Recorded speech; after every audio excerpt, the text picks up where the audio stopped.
Thank you for coming to today's presentation. My name is Michael. I'm one of the benefits advisors that assist the university with the benefits plan. So the purpose of today's presentation is to talk about the consumer-directed health plan. This is one of the options that's available to you. It's not a new plan, just sort of rebranded from last year, and we're going to talk a little bit about HSAs as well. So a couple housekeeping items. We have a number of people calling in, so I'll run through the presentation. Should take about 30 minutes, and then we'll have a Q&A afterward. Okay? So for the agenda today, we're going to talk high level about what's going on in healthcare today, how that relates to the Drexel benefits plan, and then dive a little deeper into how health savings accounts work, how you'll be able to use them, and how that could potentially save money on your medical spend. So we'll take a look at what the health savings account is, how to use it, and then a couple claims examples as well. So before diving in, you probably are reading a lot about healthcare right now. It's definitely a vocal point in the news. In general, healthcare is increasing at a pace that far exceeds inflation, which is why it's getting so much attention. And 180 million Americans are on an employer-based plan, and employers are on average seeing 5 to 6% annual increases in their medical cost spent. So obviously that's not a sustainable number, and employers are forced to come up with strategies to kind of lower their medical spend, but it's a push and pull because benefits is an attraction and retention tool as well for employees. In terms of why healthcare spend is going up, there's a number of reasons. So one is consolidation. So there's a lot of consolidation going on both the insurance carrier side of the business as well as hospitals. So for example, last year, Aetna, which is a major competitor of IBC, who is your plan sponsor, or rather your plan administrator, was purchased by CVS Caremark. So that's a case where a pharmacy benefits manager purchased a health plan. Another example is Cigna, who in that case is a major player who is a health plan who purchased Express Scripts. So all of this consolidation is not necessarily good from the perspective that competition is then lessened and there's less carriers to go to in the market. Many of you probably know other folks on an IBC plan because IBC has a strong foothold in the Philadelphia market. Following that is Aetna, and then Cigna and United Healthcare struggle in this market because IBC is so strong here.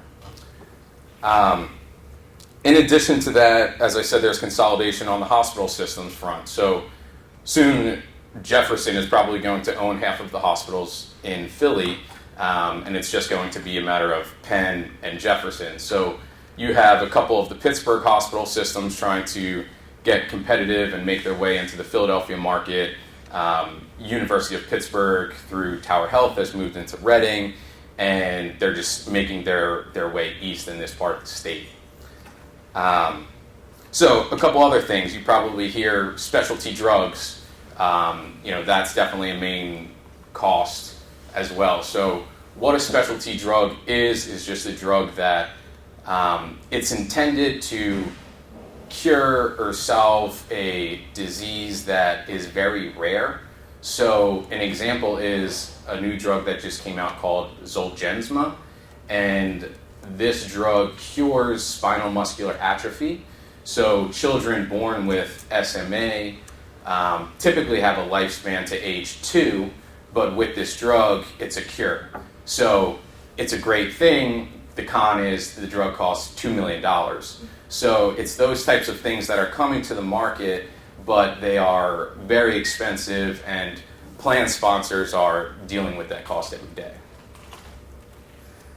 Thirdly is new technologies that enter the market. So for example, a hip replacement or a knee replacement, the surgeries have better outcomes each year. There's new robots that physicians can use and surgeons can use, but at the same time, that's driving up costs substantially. So the same knee replacement that was done in 2016, if conducted in 2019 or 2020, will be, significantly higher. So all of these things are at the forefront of healthcare, and I just wanted to set that background as to why costs are going up in the market.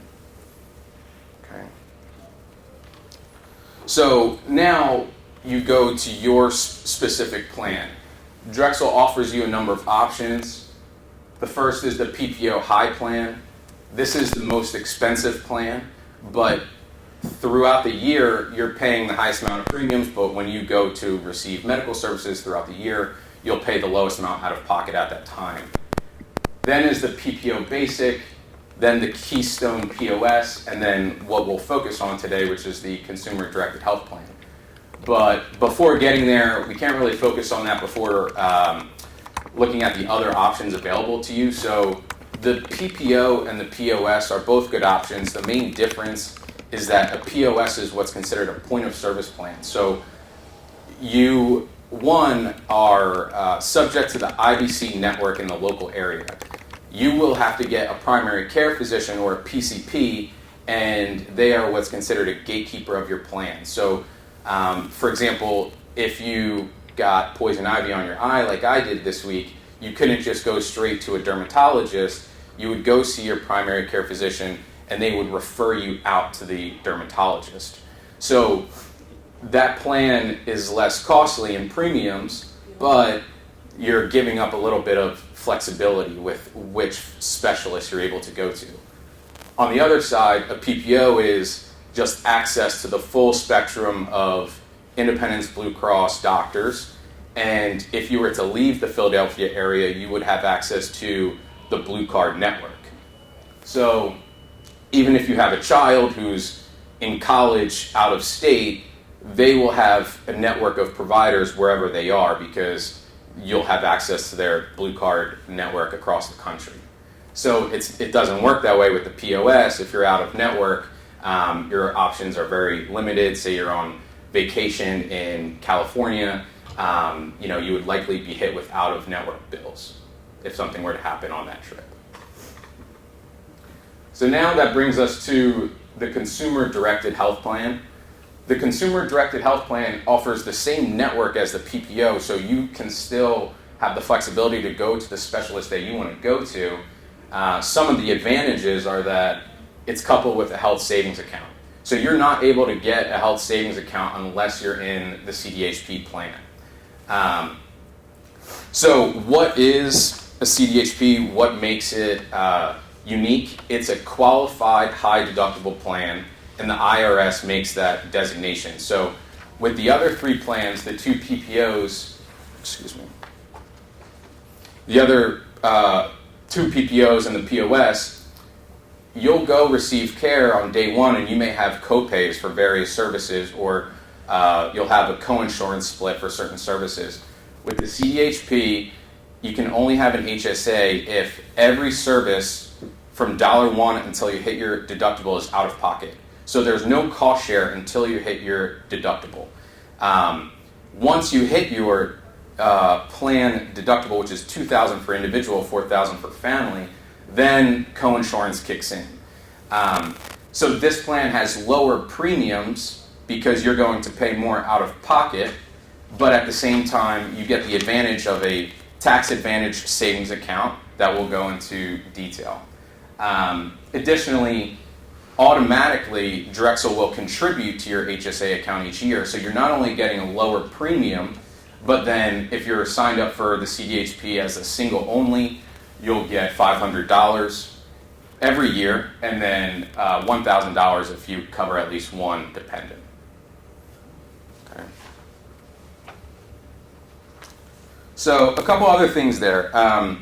We're going to dive into this, but you may ask, well, what if I need to get a prescription drug on day one, or what if I have to go to the see my PCP?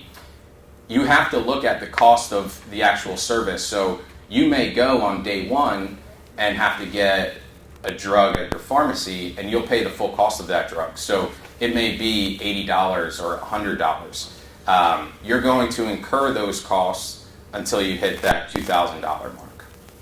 Okay.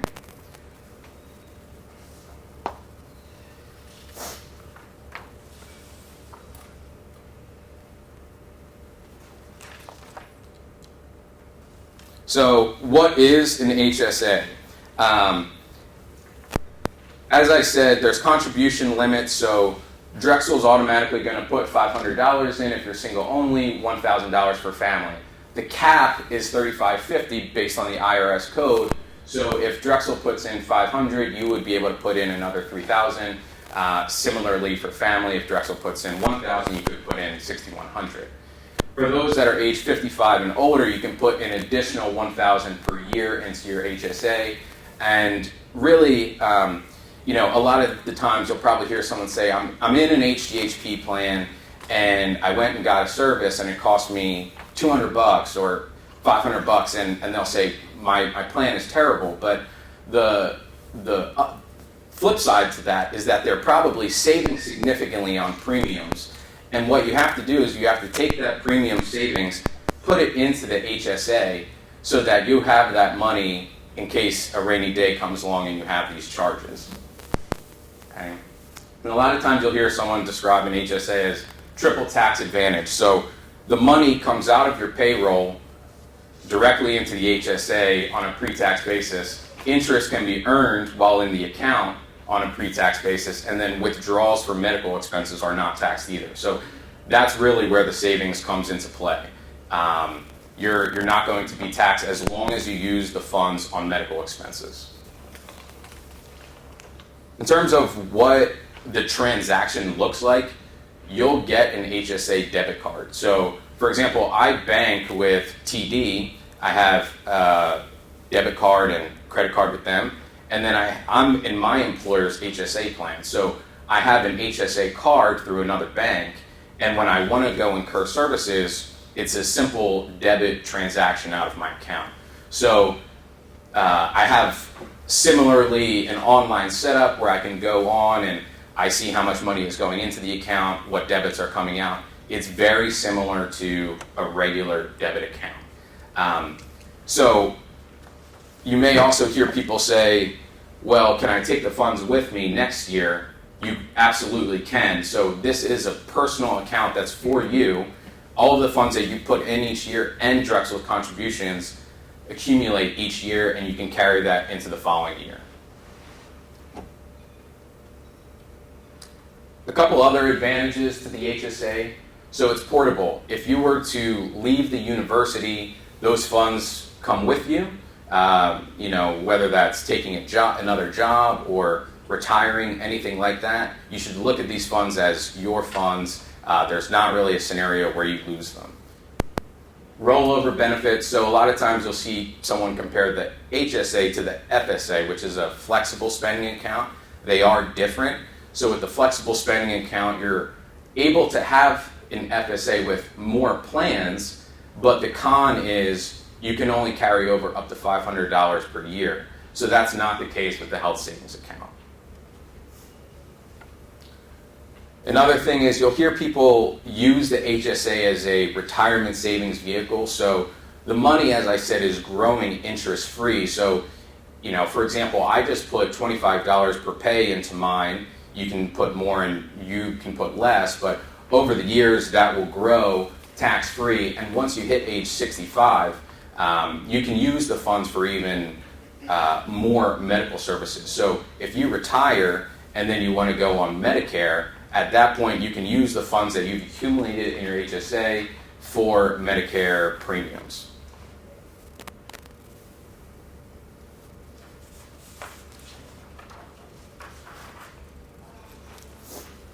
So we talked about this a little bit, but as I said, it should be looked at as similar to another debit card account that you'll have. It's beneficial because the HSA will be linked to your payroll, so you'll just tell HR however much you want to put in per pay period. They'll be able to facilitate that transaction, and you'll be able to log in online, see how much money is in the account at any point during that year. So a lot of people want to use the debit card, but if you were a little more old-fashioned, you could pay out of pocket at the time of service. So for example, you go to your PCP, you pay $100, or you pick up a prescription at the pharmacy, you pay $100. You could just keep that receipt, and then come tax time in April, they'll ask you, were you in a qualified high deductible plan? You'll check yes, and then you'll be able to deduct all of those costs that you incurred throughout the year.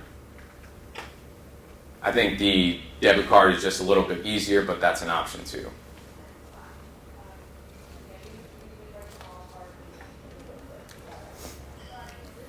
Okay, so also I wanted to touch on, yeah. I'm sorry, could you just repeat what you said? Was that the tax benefit of it? I just totally missed that. Sure, so the major tax benefit is that, as I said, it's going to come out of your payroll tax-free, grow interest-free, and if used on a medical expense, it's not taxed. So if you incur a service this year, you keep your receipt. If you choose not to use a debit card, when you're filing your taxes, they'll ask you what services you incurred. You can type those in, and they will be deducted. So the savings is pretty much, if you assume you have a 28 to 30% tax rate, you're not going to pay that tax on the funds that you put aside for medical services. Gotcha. So is that when you itemize your taxes, or? So it's really either way. So if you use the debit card, it's automatically happening. So it doesn't have to get adjudicated in any way. Yep. That transaction is automatic. Yep. So whether you itemize or not, you're going to, you don't have to pay tax on these funds. On the other hand, so is it on the face of the tax return? So yeah, I believe a question through TurboTax, I did it this past year, is it'll say, were you in a qualified HDHP? You'll check yes. Gotcha. And then you'll say, I use these funds for these services. Right. Okay. Yeah.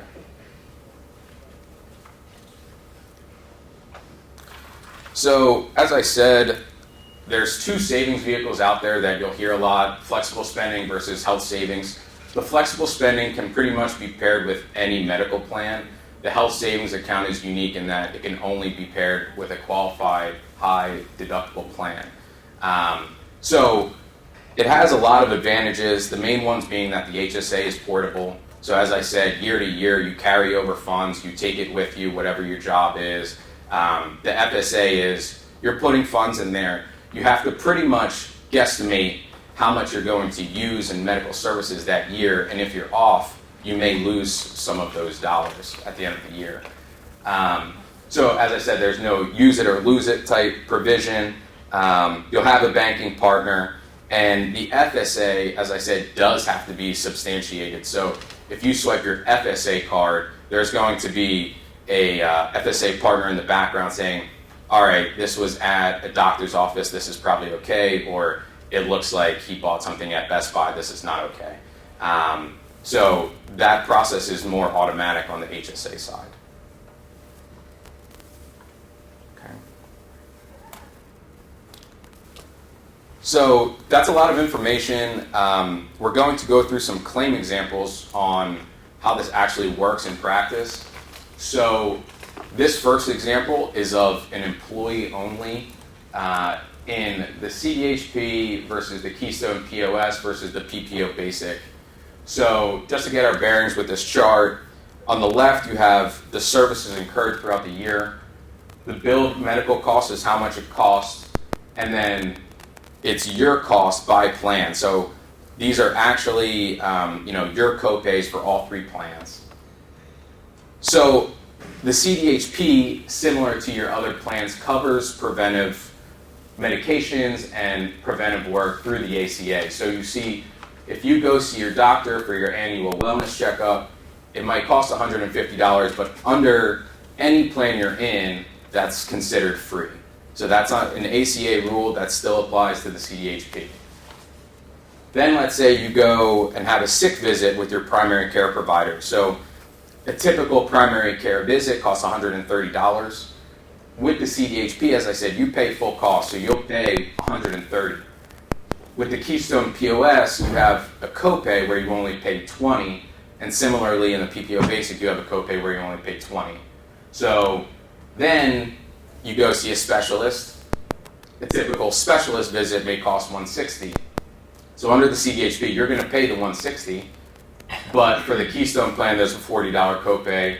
For the basic plan, there's a $30 copay. So row D is summarizing the out-of-pocket costs. So under the CDHP, you're now at $290 out of pocket. Under the Keystone POS at $60, and then under the PPO Basic, you're at $50. But in row E, you see that Drexel put $500 into your account, and then in F, you compare the annual payroll deductions of each plan. So here's where you see where the CDHP can save you. So you would only pay $487 out of your paycheck annually for the CDHP, and that's compared to nearly $1,400 for the POS, and then about $3,000 for the PPO Basic. So when you look at the whole picture, this person, if they were in the CDHP, would have saved almost $1,100 compared to the employee only that was in POS, and a little less than $3,000 than their counterpart in the PPO Basic plan.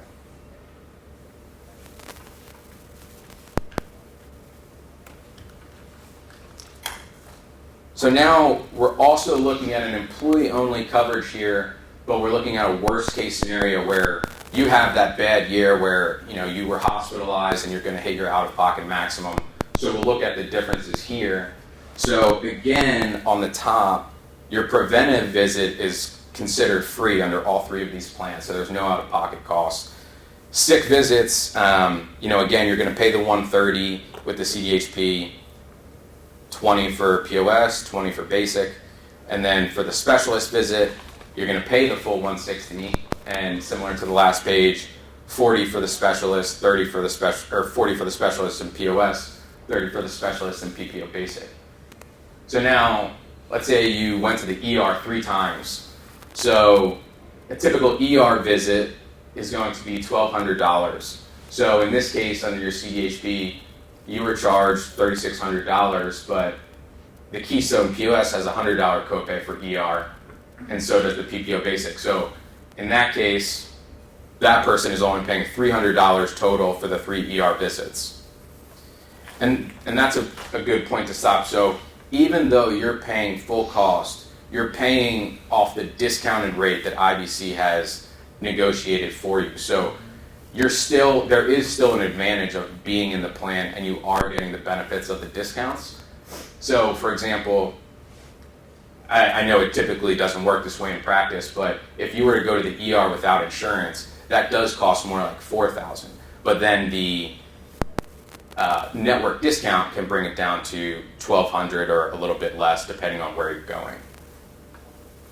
So then in row E, let's say you're hospitalized for 5 days, something catastrophic happened. So that bill may be $50,000, but under the CDHP, you reached your deductible, so there's a cost share. You would have $10,000. You'd be responsible for the $10,000. In the POS, that person has a $100 per day copay, so they're at $500. And then for the PPO Basic, there's cost share. That person would have $5,000 out of pocket. So these analyses are a little tough because depending on what services happen first throughout the year, you may have hit your deductible first, but we're just kind of assuming an easy scenario where this all happens in order from A to E.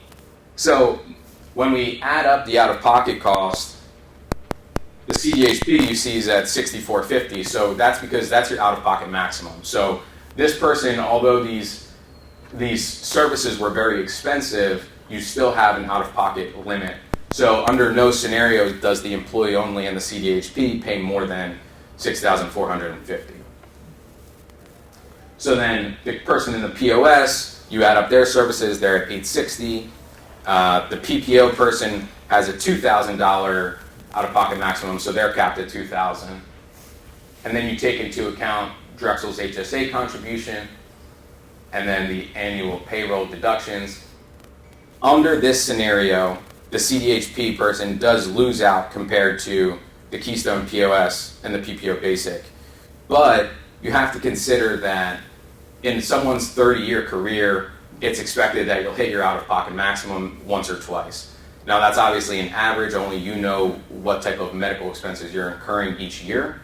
But if you have a number of years like this, and you're putting away HSA funds, you're prepared for this year.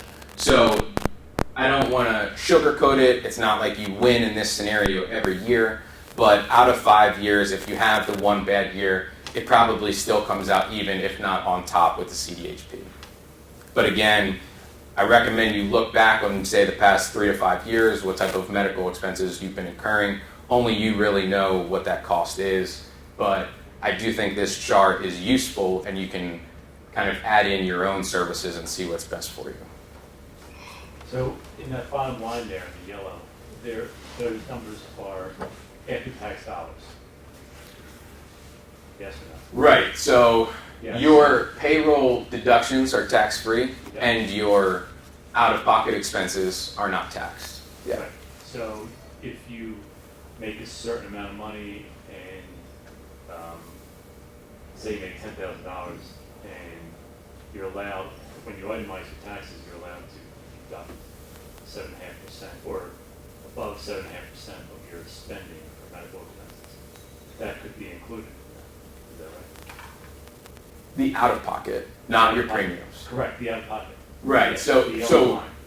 so the yellow line is taking into account row H, which is your premiums. So it would more be, you would take out the 487 from row H, because your payroll deductions you're not able to itemize, but the out-of-pocket expenses you are.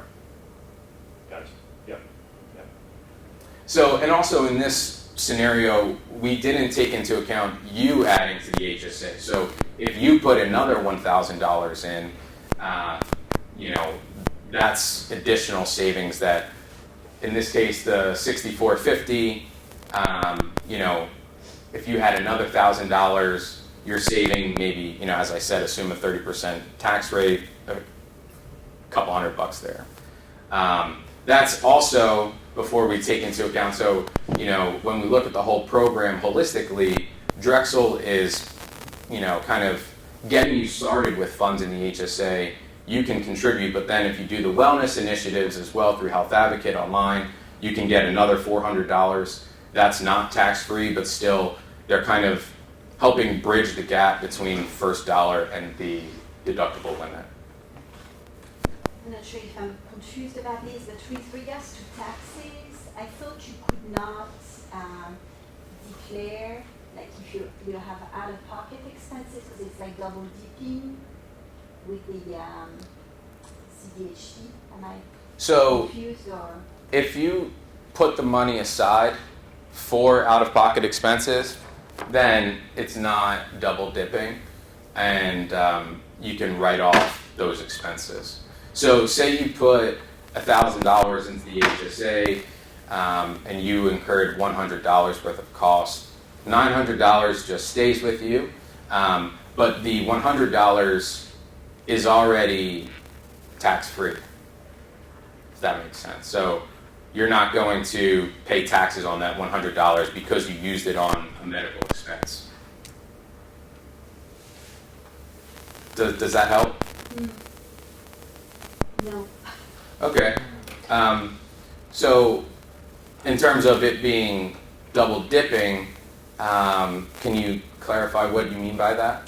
Well, it's once you reach, actually what the gentleman was talking about, once you reach a certain limit in terms of declaring, medical expenses, I thought once you're in a CDHP, you could not declare whatever medical expenses you had because it's already tax-free from the HSA. So yeah, you can write off for single-only coverage up to that $3,550 limit for single, Okay. and then the $7,100 for family coverage. Okay. Right. So if you're single and then you reach a $6,000 out of pocket, then the difference you can actually declare as your own expenses. The difference, no. So you would just write off up to the HSA limit. Okay. I'm sorry. I think I misunderstood that. Okay. Yeah. Thank you. So we have two more examples that are kind of similar, but now we're looking at family coverage. So under this scenario, we're back to a low utilizer, but you're covering a family. So let's say there's 3 preventive visits, again, covered in full. 3 members of your family go and get a primary care visit.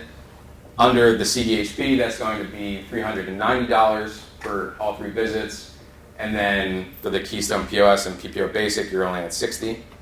And then for the specialist, you're up to $480 for all 3 visits, $120 for the POS, and $90 for the PPO Basic.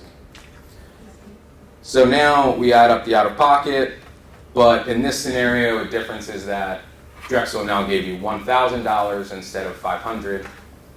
And then the annual payroll deductions, here's where there's a significant savings. So to be in the family CDHP, you'll only pay $2,982 for the year.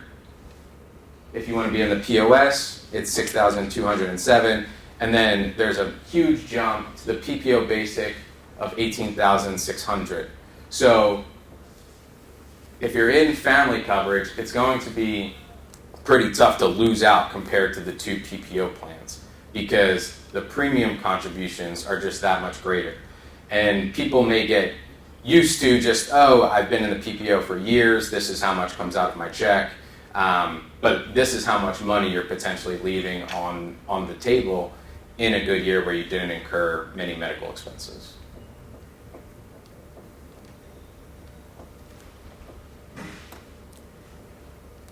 All right, so the fourth and final scenario is a family, but in this case, it's a high utilizing family. So a lot of similarities. Under the preventive, all covered, 3 sick visits, similar to the last example, you're at $390 for the CDHP, $60 for POS and basic.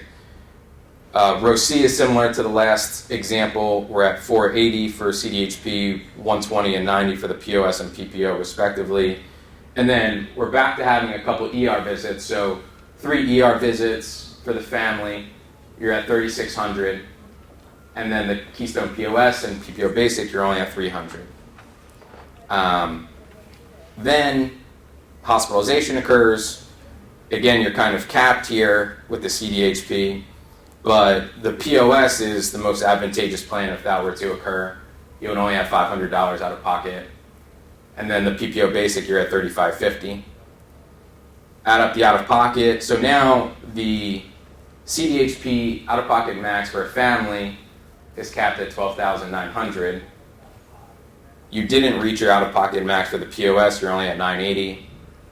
And then for the PPO Basic, you hit your $4,000 out-of-pocket max. You also get the $1,000 in your HSA from Drexel, and then the annual payroll deductions are the same. Under this scenario, the CDHP is better than the PPO Basic, but not as good as the Keystone POS. So as we talked about in the beginning, the Keystone POS it's a great plan at Drexel. It's the most common plan, but you're giving up that flexibility. So if you're in a family, your kid goes to college out of state, or you're traveling out of state, it wouldn't be as strong of a plan, but most folks here live in the area, so that's why it's the most common plan. But just want to reiterate that there is a savings opportunity with the CDHP, but only you know what type of expenses you're incurring each year, and you'll have to go through that exercise.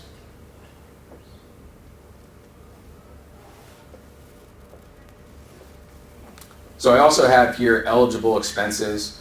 You can easily type in IRS code 213D in Google and it'll pop up. So really, they're pretty liberal with what it covers. There's not many things it wouldn't in terms of medical services. So doctor visits, acupuncture, it does cover braces. So if you're in the dental plan, you can use HSA dollars for orthodontia work. Prescription meds, obviously. And then some things that it doesn't cover would be toiletries, acne medicine, vitamins, and lip balm. I do have that it covers some over-the-counter drugs as well. So things like allergy meds would also go towards the HSA funds. So in the POS program, there's an option to buy prescription insurance. In this plan, there is none. So would you still get the benefit of discounts, or would you have to pay the full price of prescriptions? So I wouldn't say there is none. So whatever, if you elect a medical plan, you're also going to be enrolled in a corresponding pharmacy plan. So the deductions that come out of your paycheck go towards both medical and pharmacy. So this plan does cover pharmacy, just the $2,000 deductible has to be met before the lower copays kick in on that plan. So you're going to pay the full cost of your drugs as you go to the pharmacy each month or whatever it is, and then the prescription out-of-pocket expenses and your medical out-of-pocket expenses are accumulating to hit that limit. So that's a very good point, and I want to talk about, really why is the plan called consumer directed? So there is a bit of consumerism involved because now as the employee you have more skin in the game. So, there is a bit of shopping for services, and IBC as your medical plan administrator has pricing transparency tools online where you can go on and search for providers in your area that do the service that you're looking for. If you need to get a knee replacement, you go online, you put in your zip code, here's the providers in network. It'll tell you their value metrics, what other patients are saying about them, what their charges are. So it does kind of put that type of consumerism on the employee, but now it is your dollars, so you do have more skin in the game in that sense. Similarly, on the pharmacy side, there's tools such as a tool called GoodRx. So it's an application on your phone or a website. You can go on, your provider prescribes a medication, you can go on and type in your zip code. It'll tell you what pharmacies in your area have that drug and at what cost. And you'd be pretty shocked to see the differences from Walgreens up the street versus a CVS. So I did a test a couple of months back. I just typed in Lipitor in Cherry Hill. There was a Walgreens that had it for $60, and there was a CVS that had it for $12. So as I said, you will be a bit more of a consumer as you're kind of in charge of these HSA dollars, but there are pricing transparency tools to help you with that process.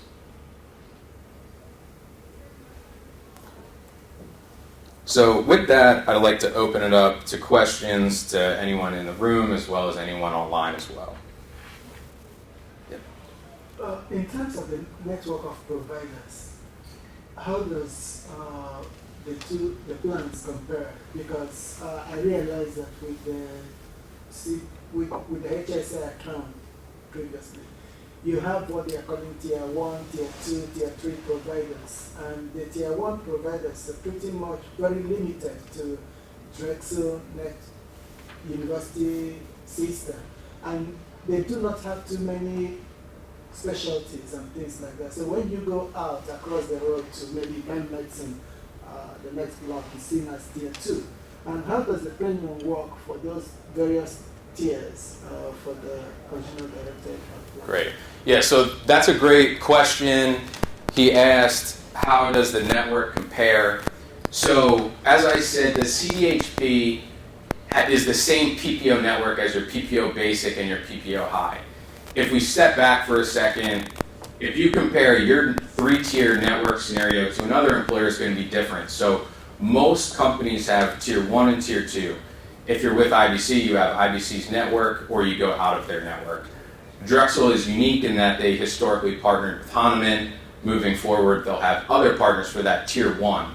So the reason it's limited is because there was a partnership there, and Hahnemann was associated with Drexel. So that's not even IBC's network. That was a specific Drexel benefit that if you go here, your benefits will be even less than if you just go into the IBC network. So there's really a 3-tier structure. It's these specific doctors, if you go here as a Drexel employee, you'll get less out-of-pocket cost. Tier 2 is IBC's PPO, which is a strong PPO in and of itself. As I said, they probably have the most expansive network in this area. And then 3 is going out of their network. And, there's a lot of services that, mental health is one where those type of providers don't like to be in any network. They're typically a cash business, but it's almost pretty difficult to go outside of the IBC network. So whether you choose the PPO Basic, PPO High, or CDHP, you can keep going to the same providers. That's not going to change. It's just your out-of-pocket cost that will be a little bit different. Does that affect the deductible? It does. It does. So I've been saying 2,000, 4,000, 2,000 individual, 4,000 family. If you were to go to the Drexel preferred docs all year, it goes to 1,500, 3,000. So that's a way to kind of cut down the deductible right there.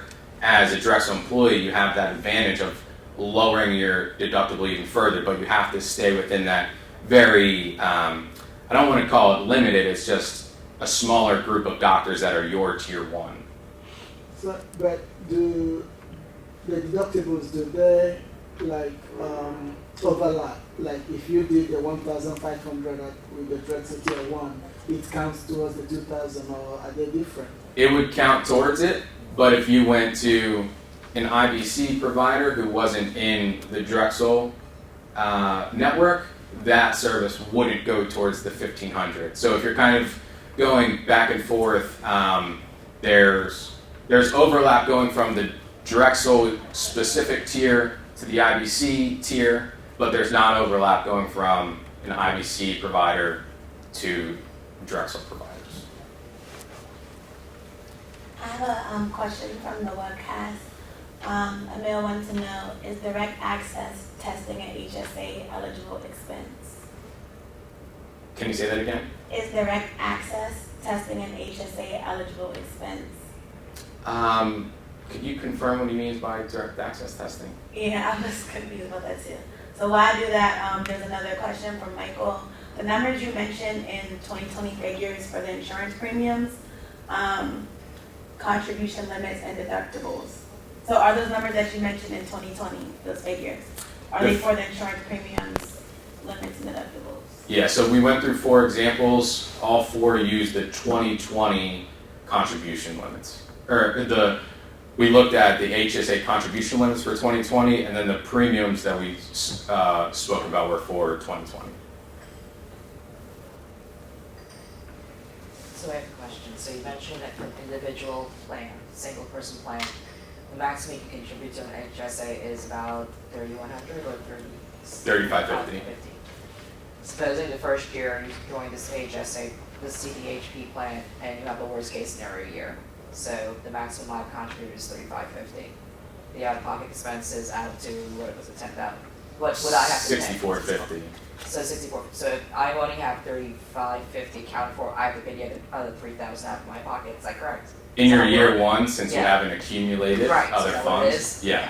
So the difference is it's up to 65 or 60, whatever it was. Right. So the question was, year 1, you max out your individual HSA, you put the $3,550 in, but you hit your out-of-pocket match, which is $6,450. Mm-hmm. So there is that $3,000 gap that you're not going to be able to write off. Right. So yeah, I mean, in a perfect world, over the 5-year span, you've accumulated Right. those funds, but that is a possibility in year 1. Okay, and then the second question I have is the HSA sits in kind of where does that account sit? So when you say it moves with you, Right. is it So. just a federal or is it a Right. So you'll partner with PNC, their IBC's banking partner. Okay. So whether you bank with them in your outside life or not, it's similar to having an online account with PNC. Okay. And you'll have, username and password to PNC, and even if you leave, you go to another employer and they use another HSA banking partner, you could move funds over so it's condensed to one account, or you can just have 2. Okay. But That's what I mean by it's yours and it will go with you. Drexel partners with Optum Bank for the HSA funds, so it'll be coming from Optum Bank. So kind of Okay. just Okay. FYI. So you mentioned about the differences between HSA and a FSA, right? And it sounds like you can use an FSA in any option. Correct. Okay. Is there an advantage? Can you think of an advantage of using an FSA for this CD or this CDHP plan So if you're instead in of the HSA? if you're in the CDHP, I don't see an advantage to using the FSA. Okay. There is a scenario where you can do both, and that's called a limited purpose FSA, where you would have the HSA, and then you could have a limited purpose FSA that would go towards dental and vision expenses. But if you're in that plan, the HSA is definitely better. If I have money in an HSA and then in the future I decide to go to like a PPO basic plan, what happens to that HSA money? So yeah, that's a good point. So if you put money into the HSA this year, next year you say, I don't actually like this arrangement, I'm going to go back to a PPO, you can spend those funds down in those following years on the PPO. So they are your funds. You have to be in a CDHP to put the funds into an HSA, but then afterwards you can spend them down if you ultimately move to another plan. And you could probably also hold them for your life. Yeah, exactly. Medical. Exactly. So, would your recommendation be that if you are able to put the maximum allowed into the HSA each year? So I think giving a recommendation on an individual basis is really difficult because, as I said, only you know what level of expenses you'll incur. But from the pure fact of the tax advantages and just maybe putting funds aside, saving it for retirement, using these funds for medical services at that point in time, I do think there's a lot of advantages to it. But your financial picture and medical health picture is unique, so it's hard to say on an individual basis. What happens to your HSA account if you die? If you die? So the question is, what happens to your HSA account if you die? May have to get back to you on that one. I would assume it acts similar to what would happen with a debit card account. I don't think it would be much different than I that. was just curious if there's a tax penalty if that is. Yeah, I haven't gotten that one in the past, so I'll get back to you on that one. And just to clarify, for dental expenses, it works the same way in terms of your maximum out of pocket. It's $64.50. Is that correct? Right. So the amount you're able to put in, if you're using it for dental services, doesn't change. You just have those funds. So, I mean, really a good scenario would be you have a child that's about to get braces. You know that expense is coming. You can just load up your HSA that year knowing you're about to incur a $5,000 spend or whatever that is. You could do that with the FSA as well, but the limits don't change if you use it towards dental. So the HSA does cover dental. Yeah, so in that list, if you're ever unsure, I would go to that IRS 213D list, but orthodontia work is covered by But the just HSA. basic checkups, cleanings, does that get covered? Yeah, it does. So it's pretty all encompassing. Yeah. So even glasses, eyewear, that's covered by the HSA too. So I guess my question is, so I would still sign up for, if I sign up for CDHP, I'll do that with the HSA account, I'd still sign up for the dental plan, I'd still sign up for the vision plan, but I could use all of. Right, so you expenses. sign up for, so the question was, can you use the CDHP HSA funds for dental and vision? The answer is yes. You would still sign up for the dental and vision plan, Right. and then your out-of-pocket costs could be, you could use the HSA for those out-of-pocket Okay, costs. got it. Can you use it for acupuncture? You can actually. I think I put that as one of the examples because I was a little surprised that was on there, but it is one of them. Yeah, so you are able to use HSA funds for acupuncture. It doesn't cover like the deep tissue massages, like those type of things. Deep tissue massage. Not my question. Yeah. You know what? I have to go to section 213D and firm that one up. I'm not sure. If we do want to talk about our individual case, this might be a question for Drexel staff, but who can we talk to about it and go over some of the numbers and actually like work through whether it's good or not for us? Yeah, that may be a good question for Drexel HR. So it was resources to talk about if an HSA is good for you, and there is services through Health Advocate that someone through Health Advocate could talk about the benefit offering with you on an individual basis. I'm not sure if the HR team has any other thoughts on that. Is that good? Health Advocate. So the university partners with Health Advocate for a lot of the wellness initiatives that you probably see, and doing the online wellness initiatives, going to certain events. They can also be an advocate in terms of calling in. You're unsure if you got billed incorrectly. You don't think this claim was processed correctly. They're good in that sense.